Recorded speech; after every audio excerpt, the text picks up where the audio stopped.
Lois worked for Hallmark for I don't even know how many years, and she is a wonderful artist. And she helped Hallmark in their 50th celebration, and she's here to talk to us and to show us a lot of different things here. And I'm just amazed at some of the things that this woman has done in her life, and we are so glad that she's a part of us. So Lois, do you want to come on up?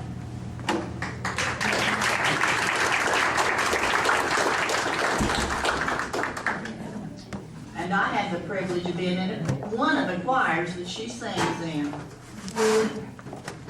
Right in front of her, and I hear her beautiful voice every Tuesday morning.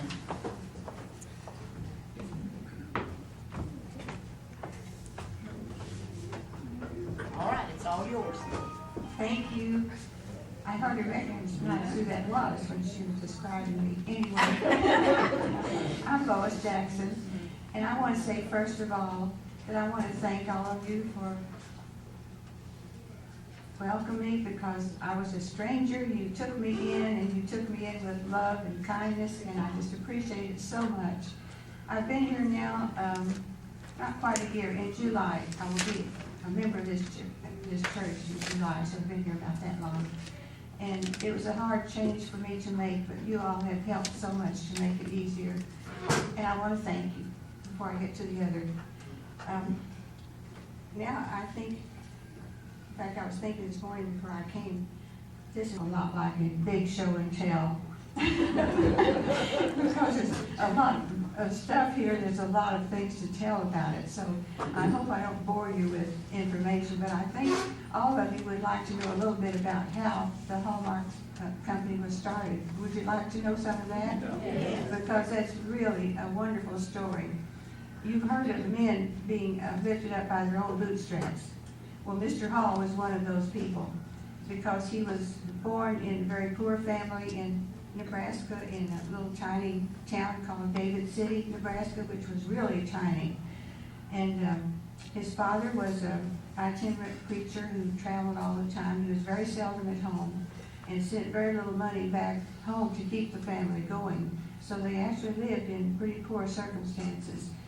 And in little David City, nothing really ever happened. There was very much importance in town, so there did come on one certain day in February of 1891, the good bishop of the Methodist region in that area came to visit little tiny David City. And on that day, Mrs. Hall also gave birth to her first son. And so it was a celebration for her. And since she was a good Methodist lady, she thought, well, she would really like to honor the good bishop. So she named her little boy Joyce Clyde Hall, a girl's name, because his name was Bishop Joyce. And she said, oh, she thought that was a wonderful honor to give him, but it turned out to be quite a big burden for the little boy that had to bear a girl's name all his life. And he found out very early that sometimes you had to use your fist, you know, to defend yourself against your name. And he said later on that really was hard when he was growing up, but when he became an adult and ran into hard places, he decided that it was a mighty good thing that he learned how to use his fist, and he learned that you can't settle everything peaceably. Sometimes you have to be tough. And he was that kind of man. But as he grew up, he overcame poverty. He overcame lack of formal education, but because he dropped out of high school when he was just a sophomore. And when he was 15 years old, he dropped out. And at 7 years of age, before he dropped out of high school, at 7 years of age, he started being a salesman. And he sold anything he could get his hands on. He sold lemon-flavored perfume. Can you imagine? Lemon-flavored perfume. And so he went on selling things like that as long as he could find things to sell. But this man grew up from those circumstances without proper education. He grew up to be what he was known as the architect of the whole greeting card industry. When he was 9 years old, the family moved to a little bit bigger town called Norfolk, Nebraska. He went there because he figured he could sell a little more penny postcards, is what he ended up selling for a while. And so, can I have a glass of water, please? Sure. That would be for Easter. And then on the back was a regular postcard, which only cost a penny to mail. Can you believe that? A penny to mail. And so that was the only kind of greeting card in those days, because that was in the early, if he was 9 years old, he was born 1891, he was still just a kid. And in those days, this was the only kind of greeting card available. So they sold pretty well in the little town. He kept selling those, and he bought the distributorship for them too, so he had a legal business going. And he kept selling these until he was 15, and he did it after school hours. And he decided, well, after he bought the distributorship, he was going to go into it full time. So he quit high school and started selling the penny postcards door to door in Norfolk, Nebraska. So that lasted until he was around 18, and he felt he kind of saturated the whole market by that time in Norfolk. So he had to think of moving to a bigger place so he could sell more of these cards. So then, while he was thinking about moving, he was planning to move to Omaha, Nebraska, because that was a bigger town, and he would have more business opportunities there also. So he was planning this when the same salesman came through that he bought the little penny postcard business from. And when this man found out that he was going to move to Omaha, he delivered what must have been a great Chamber of Commerce speech about Kansas City, Missouri. So he began to tell him all the wonders about Kansas City, what a boom town it was, and what a beautiful city, and all kinds of business opportunities. So it didn't take Joyce Hall very long to decide he was going to move to Kansas City instead of to Omaha. So at 18 years of age, he moved himself to Kansas City. This was 1910, and that was the beginning of Hallmark cards, 1910. So you see how long they've been in business. When he first landed in Kansas City, he went immediately to the YWCA, rented a room there, and in shoe boxes, which contained all of his penny postcards, which he was going to sell, pushed the shoe boxes under his bed, and that was his storage. That was his business file and his all of his cards out. So if you've been in a Hallmark store lately, maybe you've seen a section of cards called shoebox cards. That's where it came from. Because he sold his first business, he sold out of shoe boxes. Well, he didn't do that very long, because his business grew real fast when he went to Kansas City.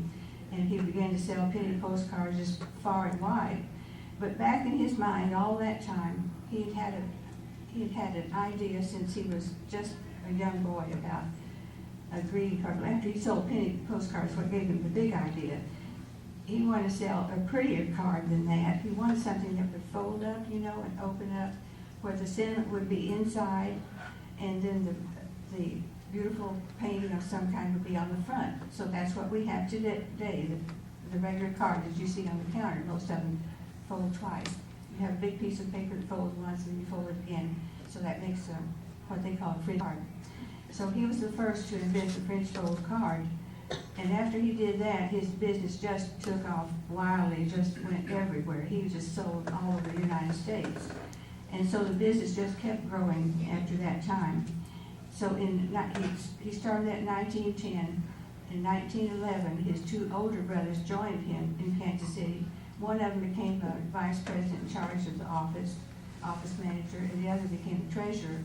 And Mr. Hall, Joyce Hall, remained president of the company and in charge of all sales. So he was very good at both of those things. See where I am in my notes now. As I mentioned, his father was an itinerant preacher, and after they had moved to Norfolk, his father appeared one more time and then disappeared forever. They never saw him again. So that really left the three boys to earn the living for the mother and themselves. So from then on, at age 19 and 20, his business was booming, and he moved into a little larger rented space and hired one artist that artist's name was Vivian Smith. And the side to that is that when I started working for Hallmark, Vivian Smith was still there. And when you first begin at Hallmark, you kind of go through a training period where you work under another artist. So Vivian, I was assigned to her to be her gopher. You know what that is. And so whenever she needed something, Lois had to go get it. Whenever she needed fresh water in her water pans, Lois went after it. When she needed research for something she was doing, Lois went to the library and got the research and brought it back. So I did that for several months, but the nice part is after I was there for a while, became just myself, we became good friends, so it was okay. But everybody had to go through that part of the training program.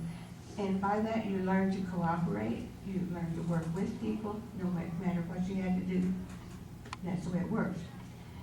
Mr. Hall was always a person who had high standards. He had high standards in the plant every time, everywhere they were. He had high standards for people who worked for them. For him, they had to put their best efforts in, and he carried that out throughout his life. Everything had to be top quality. And it showed in his work, and people respected him for it. The business grew so fast that they made several changes. Finally, in 1950, they had rented a whole second story of a building in downtown Kansas City. And at that point, they bought part of their own equipment to print their cards, which helped the business for them. And the business was just booming when suddenly they had a flash fire and destroyed everything. All of their business, everything was destroyed, all the equipment. But the only thing that was saved were all the orders that had come in for cards, which they kept in the vault. So they did have the orders in the vault. But in order to fill those, they would have to have another business set up. So Mr. Hall went to his banker, which he had used from the time he went to Kansas City, and asked him for a loan to get his business started again. Well, this banker had known this man from the time he hit Kansas City because he started using banking with him. So because of Mr. Hall's great enthusiasm about his business and about his good reputation and his good credit, he just wrote him off a check for $25,000 to start his business again. And that was maximum. He would have given him more if he could have, but that was maximum for that type of loan anymore. So with that money, he started his business again, and the fire happened in February. By December, he had recovered enough that he had filled all the orders that they had, and they delivered the Christmas cards to all the dealers on time in December. That was some feat, if you know how long it takes to reproduce a card. Keep up with my notes here. You can tell I'm not a public speaker anyway. Just mark it off.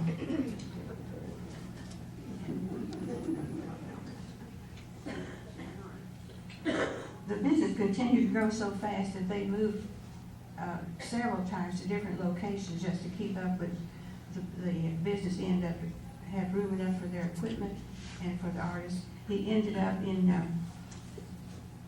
I guess it was about 1920, or in the 20s, he had to hire another 2 artists, and they had at that time 120 people in the plant, which was pretty good considered that they just started in 1910, and in just 10 years they had grown that much.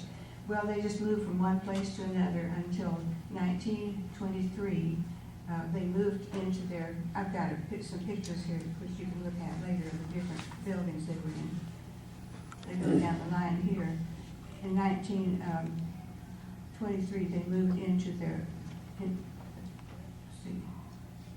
into the building at 25th and Walnut, which is about 14 blocks from downtown Kansas City. And the location was up on a big hill, so the plant looked down on the whole city, skyline of Kansas City. And then in 1930s, the early 30s, they decided they better build their building because they kept outgrowing all the buildings they rented. So they built their own building at 25th and Grand, and that's where my story started with them. I started there in 1939, and so this was the building then. And they stayed in that building until 1950, 1956 until they moved in their great big new building, state-of-the-art building, which was,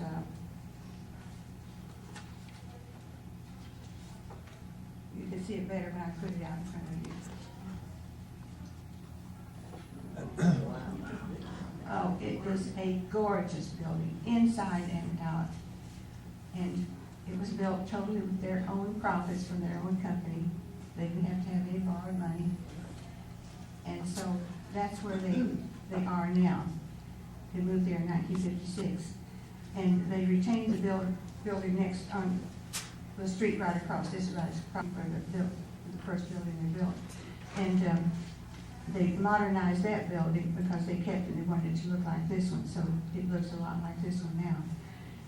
But that was such a great building, a great move they made because it was so convenient. It was a state-of-the-art building at the time. In '56, you know, you didn't have laptop computers. You know how far back that was. In 1956, they had a computer, but it filled the whole room in the Hallmark plant. So now I'm sure they've modernized everything now up to the point where probably everybody has a computer. And they're even designing cars with a computer. I just can't figure that out. I'm so glad I'm not there now because I think I love the handwork. I love doing painting yourself, so it has that feeling of love in it. You want to put a little bit of love in your painting. So anyway, that's where they are now. I wanted to say too that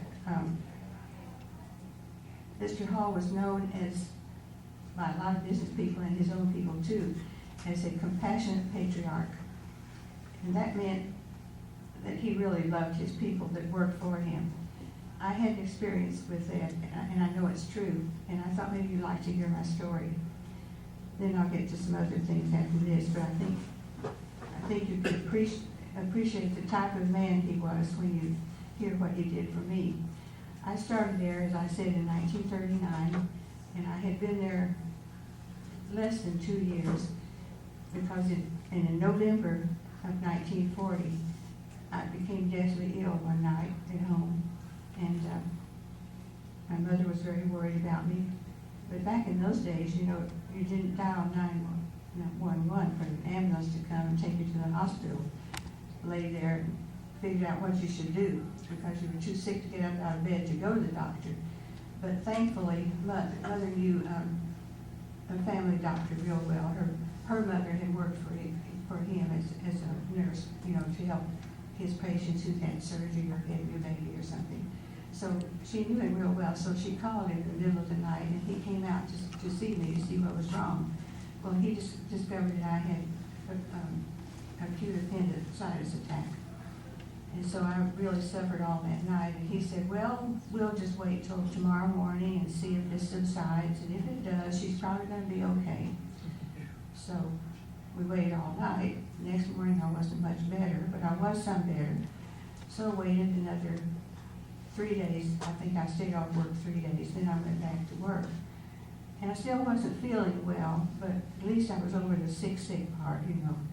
And I leaned in toward my, you know, toward my side, kind of favored my side. And Mr. Hall walked out into our art department, and he saw me. And he did this quite often. He'd come out and talk to us and say nice things about us and so forth. So he came out, he saw me.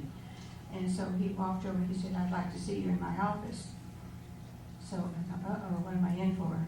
And so I went to his office, and he said, Lois, what are you doing here? I said, he said, you're still sick. I said, no, I'm feeling better. I think I'm going to be all right. He said, no, you're not. You're sick. He said, I've already called my doctor, and I have an appointment. My driver's waiting for you, and he's going to take you immediately out to my doctor who was in the country club area. And I thought, oh my goodness, how am I going to pay for this? And so he said, I don't want to hear anything about your objections. I want you to go to the doctor and let him examine you. So the driver took me out there and examined me. He said, lady, you've got a bad appendix and you need to go directly to the hospital right from this office. So I did. He took me to the hospital. Mr. Hall already had or the doctor already had arrangements for me to go there. He had the room ready for me and everything. So they took me to the hospital. Well, as it turned out, I was there, they couldn't operate on me that night, of course, or that day.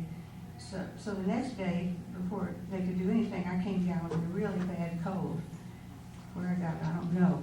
But I ended up with a bad cough, so they would not do surgery as long as I was coughing. Well, I was there 12 days before I stopped coughing. And all that time, the doctor says, lie still, don't exert yourself, just because I want that appendix to burst. So after 12 days, they did operate and found out that I was very full because it was just about to break, and that would have been very bad. So while I was there, a day or two after surgery, I had waked up that morning, I waked up, I guess maybe been awake for about 30 minutes and was sitting up in bed. Didn't have any makeup on, my hair wasn't fixed, and the nurse came and said, you have a visitor, and this was about 6:30 in the morning. Who in the world is going to visit me at 6:30 in the morning? So she opened the door, and in walked Mr. Hall, president of the company.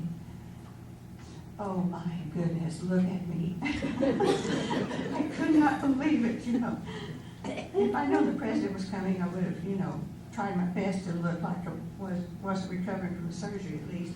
So anyway, he came over and hugged me and said he was so glad that I was better and that the surgery turned out all right. And he didn't want me to hurry back to work. He wanted me to get well before I came back. And so, back in my mind all this time, how am I going to pay for that country club doctor? How am I going to pay for this hospital bill?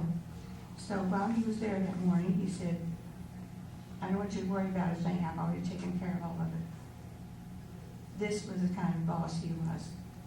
And maybe you think people didn't appreciate him. And he did all this for all of his people who had crisis at home or had a tragedy in the family. He always took care of them. This company remained a private company, still is today. It's all a family company, the Hallmark. Incidentally, they assumed the name Hallmark cards in 1954. Up until that time, it was called Hall Brothers Incorporated. And so in the very early years, about 1911, they incorporated it as Hall Brothers. And the bill on the back of the cards when I started working there was 1954, before they changed the name to Hallmark cards. And so that stuck a lot. So I think that's just about covered the history. I have a lot of information I think some of you might be interested in, but I don't want to take too much time because I know you want to look rather than listen to me. So let me give you a few facts about the business that I think are very, very interesting.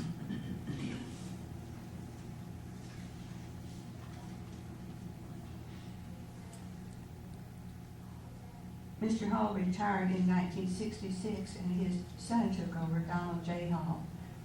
And he was president for a long time until he retired. At, I think, 65 he retired. Mr. Hall was 74 when he retired. And even though he retired, he still didn't retire because he still had to keep his finger in to see that everything was running top quality, that the quality was remaining high that he always demanded. And so he remained as chairman of the board, and he dropped into the Hallmark plant almost every day to check up on everything to see if it was going right. So he didn't really retire until much later than that.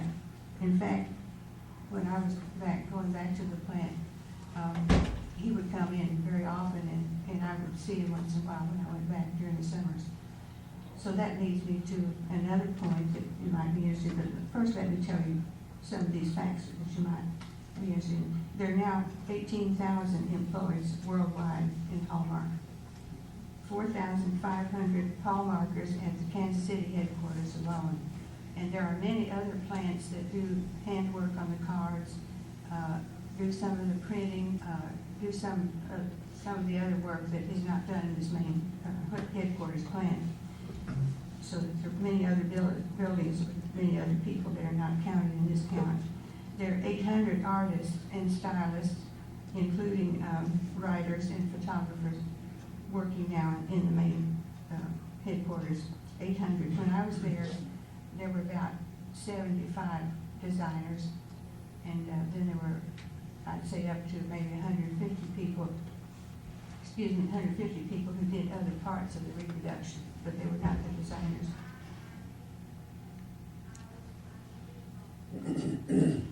Hallmark produces 19,000 new designs every year. Forbes magazine called him a genius in business because he was born with that innate ability to be a good businessman. So, before I tell you the rest of my story, are there any questions right now you'd like to ask before I tell you how I got started? That's another whole story. Have any questions? Yes? You painted the card. Yes. How was it mass duplicated? At the time, in the early years, it was duplicated by offset lithography. And I'm not going to try to explain that, it's just too complicated. But it was a beautiful process, but very complicated to do. And they, Mr. Hall did not even do that part of the printing, the offset lithography. It was done by another plant who were experts in that business. But they had to bring their sheets in for approval to the main plant. Mr. Hall. Offset printing? Offset lithography printing. And then gradually it turned into what they call filtration, which is a photo process. And then from that it went to digital, which they use now. Did you write the verses? No, they had a whole department of writers.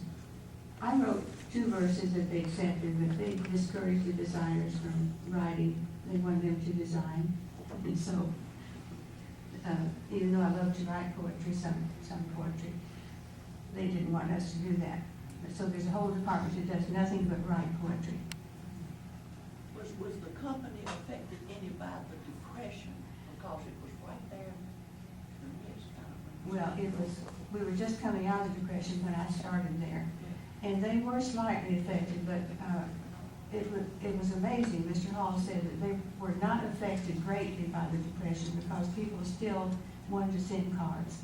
You know, they still wanted to be thoughtful of people. By the way, they adopted that slogan. Can any of you ever vote for Hallmark cards? That's right. See, it really worked, didn't it? When you care enough, you send the very best, to send the very best. And that slogan was invented by one of the salesmen who thought of it. And Mr. Hall liked it, so they used it. By the way, when a card is designed, when a designer designs a card, it goes before a committee of about 8 people. Those 8 people, Mr. Hall is one, the head of the design department is another, and then the other people represent other departments in the plant, like like the lithography. There's one man who's expert in lithography, so he looks at a card from that point. Another one is a planner, where that card has to fit in a certain spot that it's designated for. So among those 8 people are different parts represented in the plant. It has to be okayed by all those people, and it is not okayed until Mr. Hall puts his own OKJC on it. So then you know it's top quality. He will never okay any card that isn't the highest quality that it can be. He sends it right back to be done over or corrected in some way.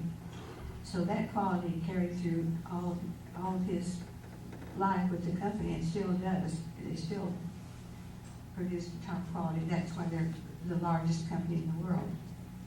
They now have offices in England, Germany, France, Japan, many others that I can't recall right now, but it is a worldwide company. Mr. Hall kept it as a private company because he didn't want to go public and sell stock. He wanted his employees to benefit profits of the company. And he had what the Forbes magazine called the best plans of any large corporation for the employees. He had a plan for profit sharing, for savings, for health insurance, life insurance, and all of those were top quality benefits for the employees. And if he had gone public, he said he couldn't maintain that quality of sharing with the employees. So that was a big point in his favor too. It was really wonderful to know that you could have that security when you worked there. Most people who ever worked there seldom left, you know, after a short time. They stayed years and years because they had such good benefits. Many unions try to get in there, especially the printing union, try to get in over and over again. They would meet us outside the plant after we would come out the door, handing us their little tracts, you know, for their union. So we would promptly drop them on the ground as soon as they put one in our hands, we drop it on the ground. So they never had any success at all as getting into the plant in a union, to form unions. So that was another blessing. Any other questions?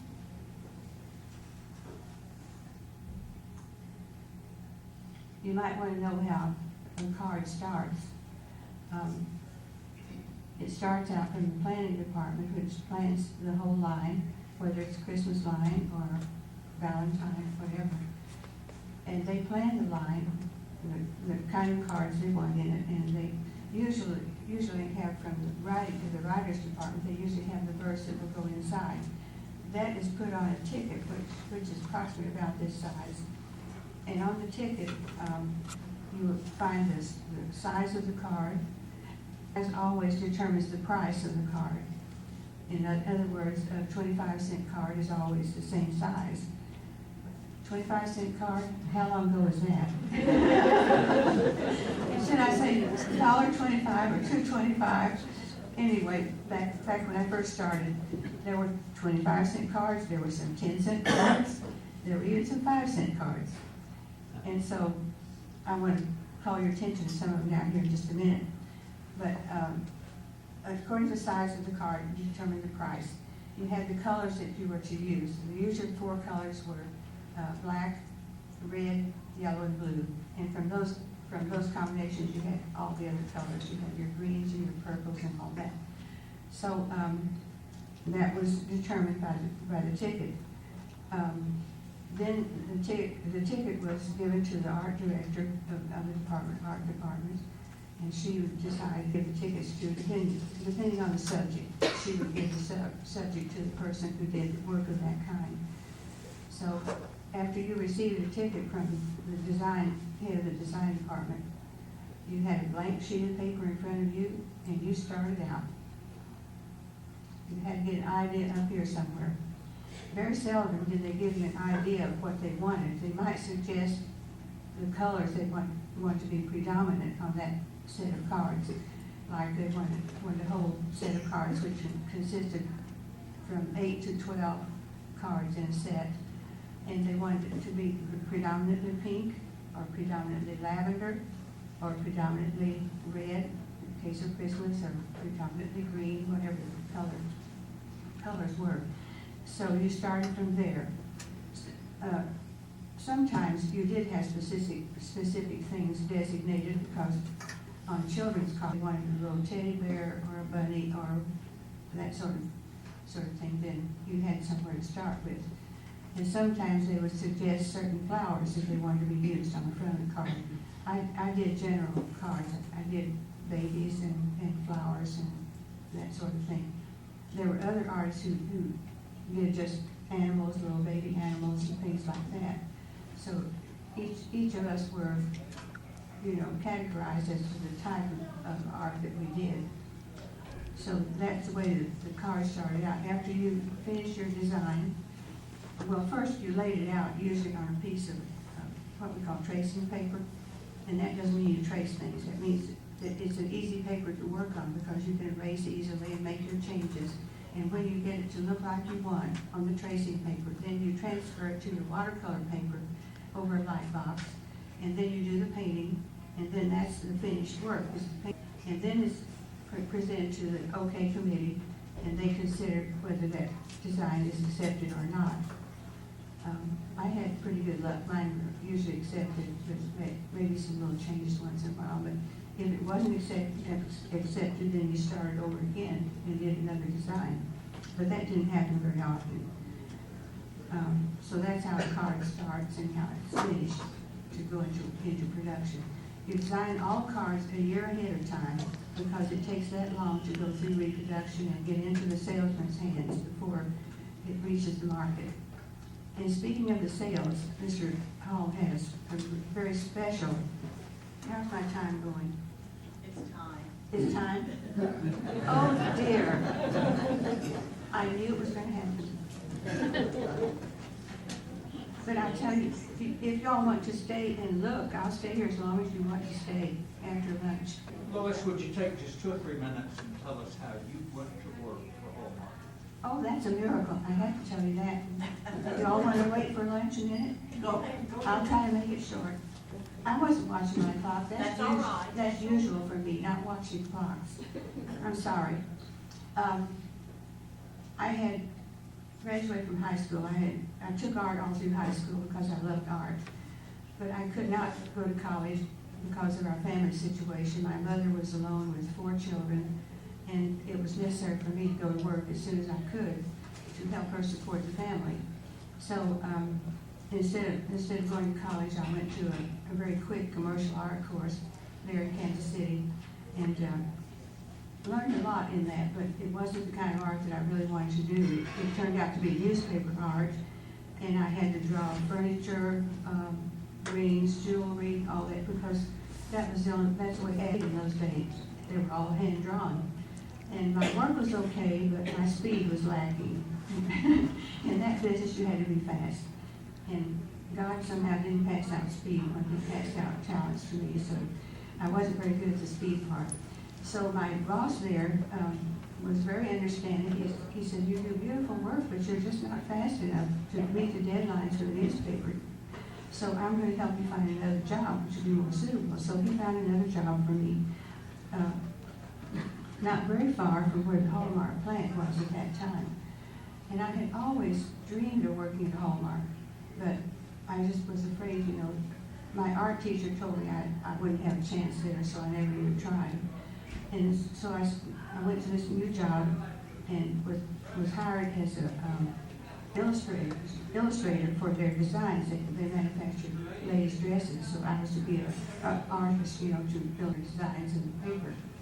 Well, when I got there, they didn't even show me a drawing desk or anything. The artist was still there, you know, and they put me in a shipping department, and which I knew nothing about. But those were the days of NRA, or no NRA. They had no, they could work as long as they wanted to every day. So they worked us up into 10:30 and 11:30 at night for about 3 weeks in a row. And I became very ill because I was not a very big, strong person anyway. So after I became ill at home, my mother had called and told her that I was ill, and she didn't know how long I was going to be before I could come back to work. And so they called the next day and said I didn't need to come back, I was fired. There was God's hand right there, because I would never have quit that job because I needed that money so badly for the family. But God knew that that was not the plan, and so that was it. So while I was at home recovering, and by the way, it was about a month before I even felt like looking for another job. So I looked in the newspaper one day, and there was an ad from Hallmark. They needed two designers. And I thought, well, you know, I'm going to try. I'm going to pray about it, and I'm going to try my best and to see if I can get one of those jobs. So I went to the Hallmark plant, applied for the job, and there were about 20 or 25 people there applying for these 2 jobs. And I noticed all these other people applying had these great big portfolios of all of their artwork from colleges and art schools. And I thought, oh my, shall I just turn around and leave? I thought, no, I've been praying about this, and God can perform miracles. So the personnel director took all their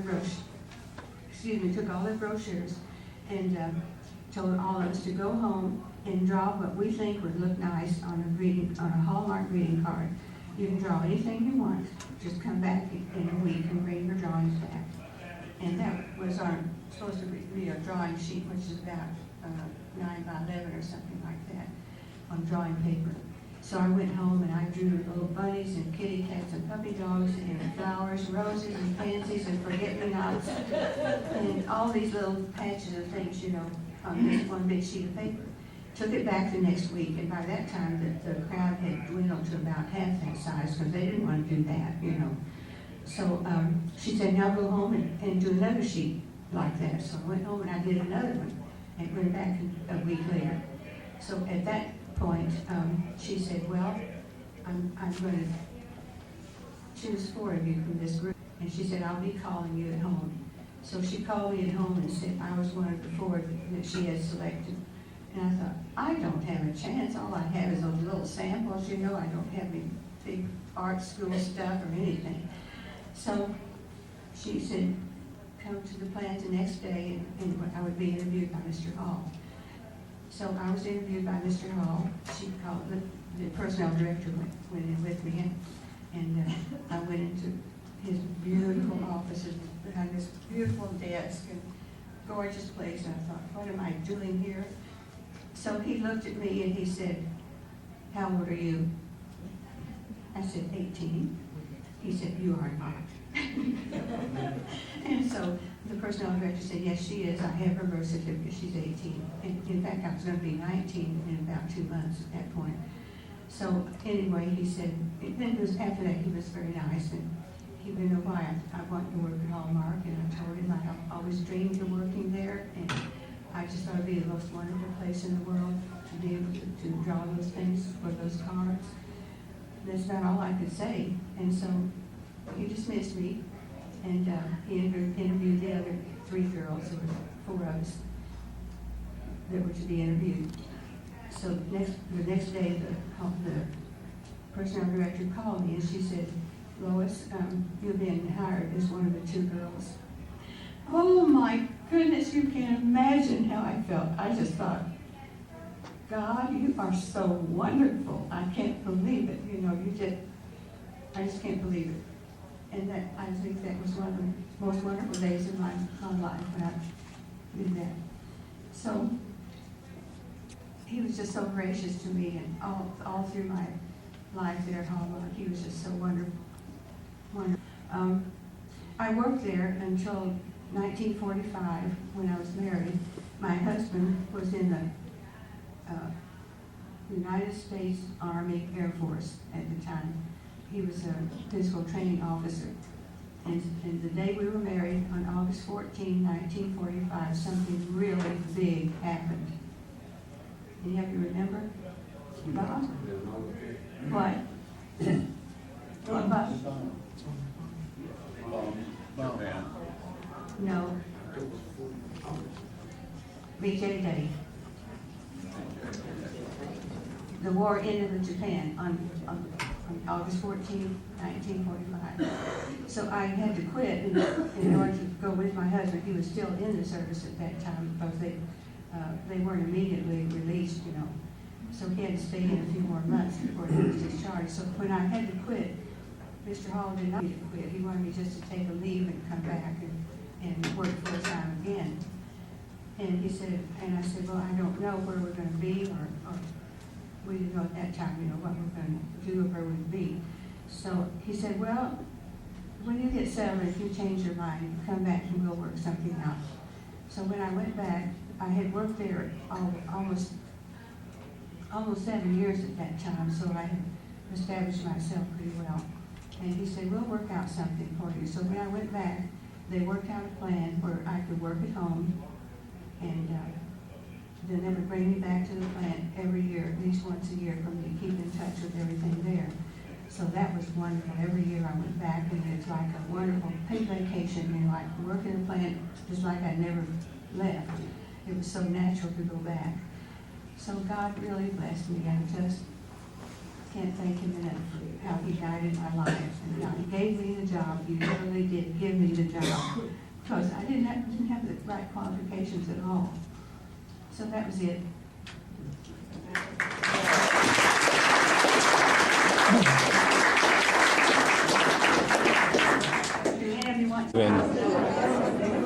on to come back out here, and then I'll get you to show me a few things. Okay. And you'll have some pictures of the work in there. Okay.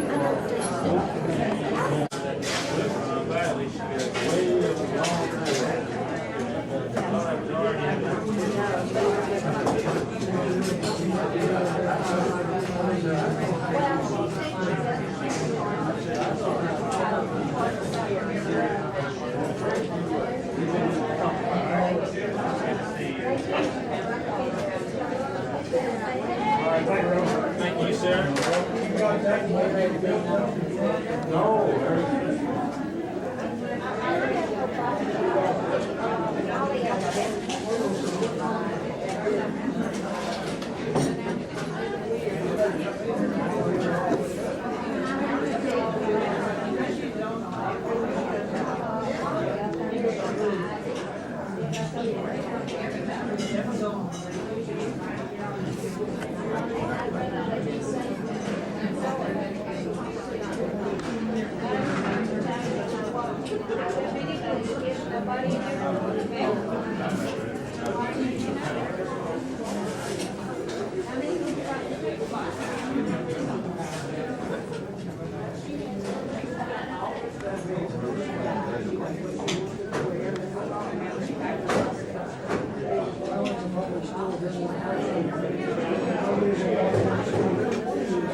How's Mr. Harry? Oh, I'm doing fine. Oh. Did she draw that? She drew all of these. Every one that you see here is her design. Oh,